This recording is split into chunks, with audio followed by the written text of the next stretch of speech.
தென் மாவட்டங்களிலிருந்து சென்னை வரும் ஆம்னி பேருந்துகள் கிளாம்பாக்கம் பேருந்து நிலையத்திற்கு திருப்பிவிடப்பட்டுள்ளன. இதனால் பயணிகள் பலரும் அவதிக்கு ஆளாகினர். இதுகுறித்த கள நிலவரங்களுடன் செய்தியாளர் அன்பரசன் அளிக்கும் நேரலை தகவல்களை தற்பொழுது பார்க்கலாம். அன்பரசன், இன்று காலையிலிருந்தே இந்த செய்தியை நம்ம பதிவு செஞ்சுட்டு வரோம். தற்பொழுது கிளாம்பாக்கத்தில் உள்ள கள நிலவரம் என்ன?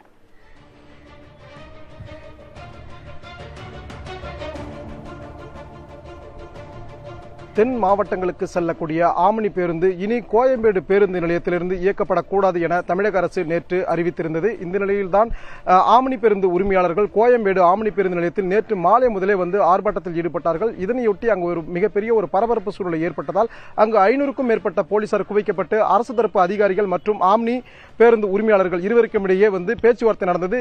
இது ஒரு புறம் நடந்து கொண்டிருக்கும் போதே 4 நாள் விடுமுறைக்காக பொதுமக்கள் தங்களது ஊருக்கு செல்வதற்காக அதிக அளவில் ஆம்னி பேருந்து நிலையத்தில் குவிந்ததால் அங்கு இன்னும் பெரிய ஒரு பரபரப்பு சூழ்நிலை ஏற்பட்டது. இருந்த போதிலுமே காவல்துறையினர் எந்த ஒரு பொதுமக்களையும் ஆம்னி பேருந்தில் ஏற்றக்கூடாது எனவும் உடனடியாக ஆம்னி பேருந்துகள் அனைத்துமே கிளாம்பாக்கத்தில் இருந்துதான் இயக்கப்பட வேண்டுமே என தெரிவித்திருந்தார்கள். இதனையடுத்து பொதுமக்கள் மிகப்பெரிய ஒரு ஏமாற்றத்துடன் அங்கிருந்து கிளம்பி கிளாம்பாக்கத்திற்கு சென்றனர்.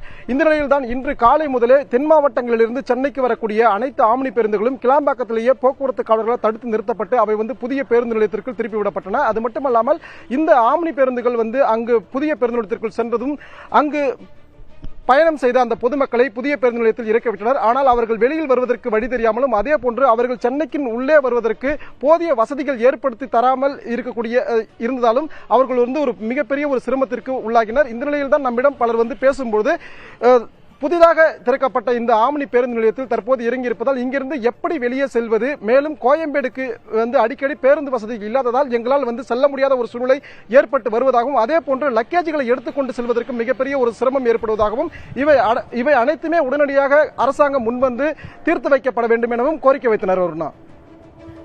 உரிய முன்னறிவிப்புகள் எதுவும் இல்லாததே மக்களின் இந்த சிரமத்திற்கு காரணமாக அமைந்துள்ளது. உங்களுடைய தகவலுக்கு நன்றி அன்பரசன்.